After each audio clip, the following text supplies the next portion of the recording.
नमस्कार. मी आज किडनी विकाराबद्दल सांगणार आहे. किडनी विकारामध्ये क्रिएटिन लेवल वाढत जाणे, हातापायाला सूज येणे, सतत मळमळल्यासारखं होणे, अन्न न जाणे, अशक्तपणा असणे ही सर्व लक्षणे आढळून येतात. तर किडनी विकारासाठी मी आज काही घरगुती उपाय सांगणार आहे. किडनी विकारामध्ये आघाड्याच्या पानांचा रस सकाळी व संध्याकाळी घ्यावा. याच्यामध्ये सैंधव मीठाचा वापर करावा.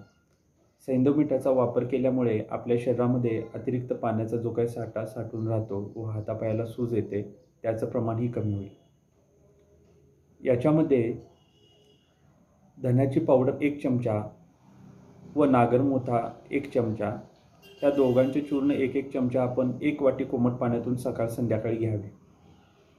याच्यामध्ये गौतम बुद्धांनी योगशास्त्र व योग मुद्रा काही सांगितले आहे.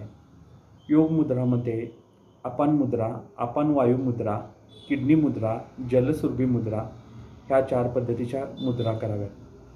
मुद्राशास्त्र म्हणजे हाताच्या विशिष्ट मुद्रा करून सकाळी व संध्याकाळी आपण केल्या असता आपल्याला याच्यामध्ये निश्चितपणे फायदा दिसून येतो. किडनी विकारामध्ये सलभ भुजंगासन, पवनमुक्तासन, शशंकासन, सेतुबंधासन हे 4 योगाभ्यास आपण कायम करावेत. आपल्या आहाराबरोबर हे घरगुती उपाय आपण केले असता आपल्याला एका महिन्यामध्येच चांगला गुण येईल. थँक्यू.